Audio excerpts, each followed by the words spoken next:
Claudio, bonjour. Eh bien bonjour. Bienvenue à Ludovia, c'est ton premier... Mon premier Ludovia, je suis déjà venu ici en tant que conseilletiste de l'Académie de Créteil, à l'époque où l'Académie de Créteil avait été mise à l'honneur. Oui, on avait fait une année à Créteil. Ouais. Voilà, il y avait... Tu sais que j'ai fait mes 6 mois à l'université de Créteil. Ah bon? J'étais dans une vie antérieure. Ah, c'est une université sympa. Hein. Créteil, l'Académie de Créteil est une académie accueillante au niveau de la France entière. Voilà. Mais on ne vient pas parler de ma vie, on vient de parler de ta vie, enfin, et surtout de ta mission. Ouais. Tu travailles autour de l'incubation dans l'éducation nationale. Ah, et ça a peut-être besoin d'un éclaircissement dans l'incubation. Il y a deux mots là, tu vois, on les a jamais rarement associés. D'accord. Alors on va essayer de le définir assez simplement. On est sur un processus de veille, expérimentation, incubation. Pour nous, en fait, l'incubation, c'est la préfiguration de la généralisation des projets. Et donc, ça nécessite à la fois d'expérimenter des choses et en même temps d'éviter que ces expérimentations, ce soient des sortes de granules indépendantes les unes des autres. En fait, ça doit faire sens et ça doit nous permettre finalement de préparer des généralisations, pas simplement de solutions, mais également de méthodes, mais également avec le souci d'avoir systématiquement des actes éducatifs. Et cette mission d'incubation, elle a été mise là en fait parce que c'est un rôle qui est complètement transversal. On voit bien que ça lie à la fois le monde de la recherche, au monde en fait des collectivités, au monde des entreprises, au monde aujourd'hui en fait de l'éducation. Et il y avait un petit peu ce besoin aujourd'hui d'avoir une mission qui soit un petit peu transversale, située au sein de la DNE, mais avec un regard qui soit du côté pédagogique, mais également du côté technique, et qui fasse le lien, on le voit bien, avec tout ce qui peut être les opérateurs, et dans les opérateurs, les universités et la recherche. Parce que si je caricature, j'aime bien caricaturer des choses. Avant, il y avait plein de petites bidouilles, les gens, les pionniers du numérique faisaient des trucs dans leur coin, et ça, on n'arrivait pas à généraliser, on n'arrivait pas à un passage à l'échelle, on n'arrivait pas à faire comprendre. Et là, l'idée, c'est donner le potentiel, une aide de recherche, d'évaluation, etc., etc., pour que cette idée germe et qu'elle soit diffusable et diffusée. C'est ça l'idée. Exactement. C'est le maillon qui manquait. Alors, j'espère qu'on va être sur ce maillon qui manquait. Qu'on va réussir en fait à généraliser, parce que la difficulté, c'est qu'il y a une très grande diversité, une très grande richesse d'activités, y compris d'exploration qui sont conduites par les établissements, et on a beaucoup de mal, même en fait en relation en fait avec les missions d'innovation, les différentes MAPI qui sont dans les académies, à faire émerger des bonnes pratiques, à faire émerger y compris en fait des bonnes organisations. Je crois qu'il y a un enjeu majeur à faire ça, pas simplement en restant au niveau franco-français, mais en essayant aussi de s'ouvrir en fait à l'international, en essayant de voir ce qui se passe dans le reste du monde.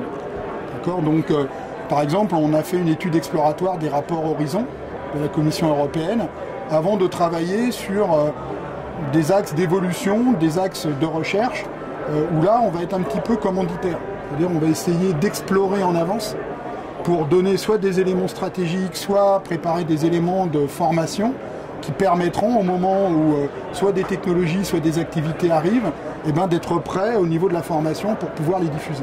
D'accord.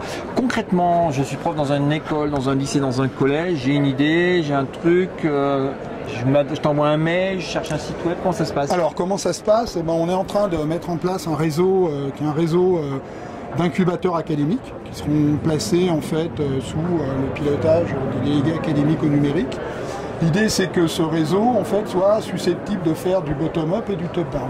Okay, le bottom-up, c'est de faire émerger en fait ce qui se passe sur l'académie et de le mettre systématiquement dans une situation dans laquelle il y aura une partie scientifique, notamment peut-être soit un accompagnement scientifique, soit une évaluation et une relation à la collectivité. Parce qu'aujourd'hui, en fait, on est sur ce triumvirat. On voit bien que le partenariat à la collectivité, le partenariat en fait à l'université et à la recherche sont très importants. Qui puissent associer éventuellement en fait différents opérateurs locaux, voire en fait des industriels locaux. Et derrière, en fait, nous faire remonter l'information pour que nous, on puisse la partager sur l'ensemble du réseau français, réseau des délégués académiques numériques. Travaille en fait en relation avec les MAPI pour voir effectivement qu'il n'y ait pas forcément des choses auxquelles on passe au travers, qui passent sous le radar. Et ensuite, en fait, en top-down, nous, ce qu'on essaye, c'est de dire, bah voilà, on a différents axes qui peuvent être des axes de recherche qui sont plus ou moins prospectifs, avec plus ou moins d'urgence. C'est-à-dire par rapport à ce qu'on arrive à mesurer sur les avancées à la fois scientifiques et technologiques au niveau international, bah on peut se dire, par exemple, il y a des choses qui sont en émergence, il y a des choses qui sont vraiment de la prospective, et il y a des choses, en fait, qui sont en études rapprochées. Et on va dire que ces trois niveaux, il faut qu'on puisse, nous, les partager avec tous nos réseaux, et leur dire là ce que vous faites c'est très très en avance, et donc ça a une probabilité de généralisation qui est très faible, alors que ça en fait, vous il vous semble que c'est très prospectif, mais nous il nous semble que c'est bien dans les temps, et que là en fait il va falloir qu'on fasse un effort extrêmement important pour préparer de la formation. D'accord. Cette stratégie, cette mise en œuvre, elle a commencé quand? Alors, elle va commencer quand? La mission d'incubation des projets numériques a commencé à travailler l'année dernière. Elle est toute nouvelle. Elle comprend en fait quatre grandes parties. Il y a une partie prospective. Donc, on est en train de mettre en place complètement la partie veille prospective avec le réseau des incubateurs. Et ça doit démarrer à cette rentrée, puisqu'il y a eu un travail qui a été fait là vers les académies et y compris vers les recteurs. Et ensuite, dans cette mission d'incubation, il y a d'autres secteurs. Il y a une partie communication-valorisation qui doit valoriser les projets. Et puis, il y a toute une partie gestion des grands projets, puisque, par exemple, les collèges préfigurateurs, le chef de projet, le collège préfigurateur, fait partie de la mission d'incubation des projets numériques. Bon, bah merci Claudio pour cette présentation, on a tout dit. Bah écoutez, ce qu'on espère c'est qu'on va se retrouver assez souvent, puisque l'actualité va être riche. L'année dernière, que vous le sachiez, on s'est occupé de la concertation nationale, et donc on a aussi on s'est beaucoup enrichi de la matière de cette concertation nationale, pour ensuite nous décliner, par exemple, des orientations sur des axes de recherche, par exemple un axe d'étude, nous, qui nous semble assez urgent. C'est ce qui s'est dit hier, y compris en conférence par les collectivités, c'est tout le travail sur le biode. Donc on a tout un travail qui commence à se développer là-dessus. On a tout un travail qui se développe sur tout ce qui est analytics. Aujourd'hui, on voit beaucoup arriver l'analyse de données, parce qu'en fait, on est sur de la donnée ouverte.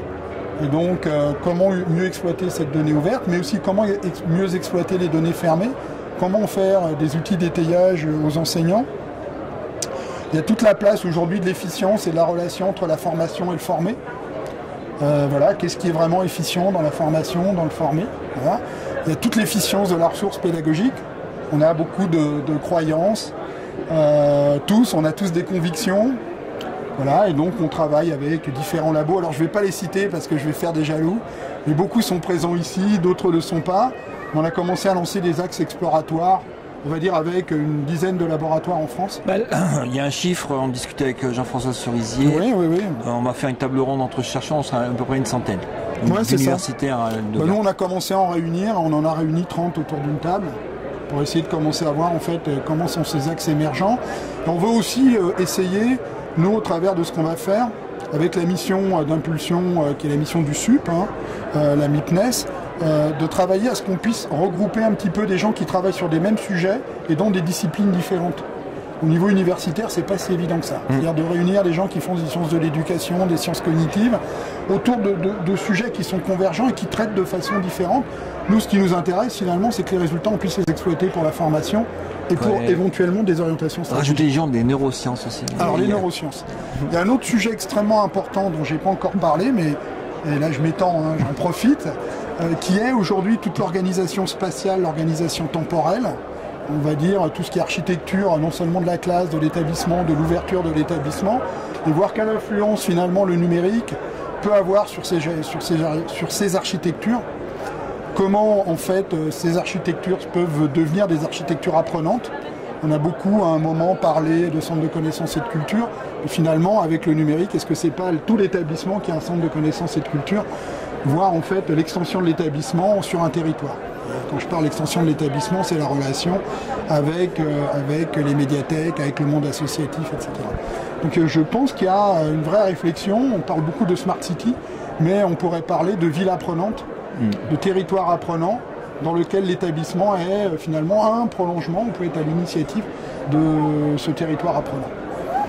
Non, je vais commencer avec juste un mot incubation et Claudio ensuite il a déroulé. Hein. Il y a de quoi dérouler. Excusez-moi. Il y a de quoi faire. C'est un sujet passionnant et sur lequel je me passionne. Eh ben merci, à la prochaine alors. Eh ben à la prochaine. Merci beaucoup.